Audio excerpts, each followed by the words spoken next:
Start करते हैं circle पे इम्पोर्टेंट क्वेश्चन। क्वेश्चन का स्टेटमेंट है in right triangle ABC in which angle B is 90 degree a circle is drawn with AB as a diameter intersecting the hypotenuse AC at P. Prove that the tangent to the circle at P bisects BC. ठीक है, देखो सबसे पहले इसने बोला है कि एक राइट एंगल ट्रायंगल है ABC, राइट एंगल है B पे। तो ABC हमने ट्रायंगल बनाया राइट एंगल जिसमें B है 90 degree. A circle is drawn with AB as the diameter. AB को डायमीटर यूज करके हमने एक सर्कल बनाया, ठीक है, जिसका हाइपोटेनस AC इंटरसेक्ट कर रहा है एट P पे। सर्कल जो है वो हाइपोटेनस को एट पॉइंट P पे इंटरसेक्ट कर रहा है। अब इसने बोला है कि prove that the tangent to the circle at P bisect BC। हमें प्रूफ करना है जो पॉइंट P से टेंजेंट बनेगा वो BC को बाइसेक्ट करेगा, मतलब BQ इक्वल टू QC होना चाहिए अगर हमने इसको पॉइंट Q मान लिया। ठीक है जी, अब देखो स्टार्ट करते हैं इसको। तो गिवन में हमने लिख दिया triangle ABC right angle triangle at B। A circle is drawn with AB as a diameter intersecting the hypotenuse AC at P। Proof हमें करना है कि tangent to the circle at P bisect BC।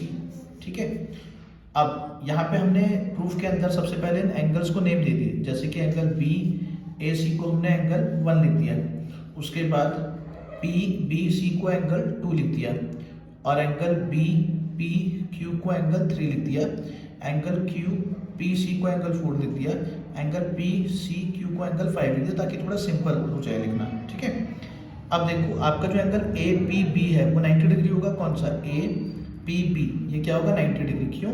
क्योंकि angle in a semi circle is always equal to 90 degree. जो semi circle पे angle बनता है तो वो हमेशा क्या होता है? 90 डिग्री होता है। ठीक है, ये आ गया। उसके बाद देखो APB प्लस का BPC, APB प्लस का BPC इज इक्वल टू 180 होगा क्योंकि लीनियर पेयर है, ये दोनों एंगल मिला के लीनियर पेयर होगा जिनका सम 180 होता है। ठीक है, तो APB कितना है? 90 डिग्री। यहाँ से BPC की वैल्यू कितनी आ गई? 180 माइनस का 90 इज 90। ठीक है, अब BPC कितना आ गया? 90 आ गया। BPC को हम लोग एंगल 3 प्लस का एंगल 4 लिख सकते हैं, तो angle 3 plus angle 4 is equal to 90 degree. अब इन ट्रायंगल ABC ट्रायंगल के अंदर angle 1 plus angle B plus का angle 5 is equal to 180 degree होगा क्योंकि sum of all interior angle of a triangle is 180 degree.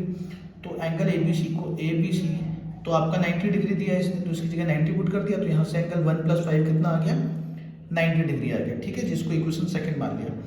अब जो यहाँ पे सबसे जरूरी थ्योरम लग रही है वो ये देखो कि एंगल 3 इक्वल टू होगा एंगल 1 के। क्यों? क्योंकि angle between the tangent and the chord, angle between tangent and chord of a circle is equal to the angle made by the chord in the alternative segment. जो ये cord है जो दूसरे segment में angle बना रही है इसके इक्वल होगा। ठीक है जी, तो इसका बहुत ध्यान रखना है। तो हमने यहाँ पे एंगल 1 की जगह पे एंगल 3 पुट कर दिया, तो आ गया angle 3 plus angle 5 is equal to 90। ये हो गया इक्वेशन नंबर 3। अब by equation first by equation 3 ये दोनों 90 हैं, तो ये वाला पार्ट हमने इक्वल टू रख दिया इसके, तो angle 3 plus 4 equal to angle 3 plus 5 हो गया। यहाँ पे 3 से 3 कैंसिल आउट हो गया, एंगल 4 इक्वल टू आ गया एंगल 5। ठीक है, अब इन ट्राइंगल देखो 4 इक्वल टू 5 आ गया, तो इन ट्राइंगल PQC में एंगल 4 इक्वल टू एंगल 5 है, ये हमने प्रूव किया अब। तो इसीलिए आपका PQ is equal to QC होगा क्योंकि sides opposite to equal angles are equal होते हैं। ठीक है जी, ये इक्वेशन हो गई 4th। ठीक है, अब QP इक्वल टू QB होगा क्योंकि length of pair of tangent from external points are equal. ठीक है जी, QB इक्वल टू QP हो गया।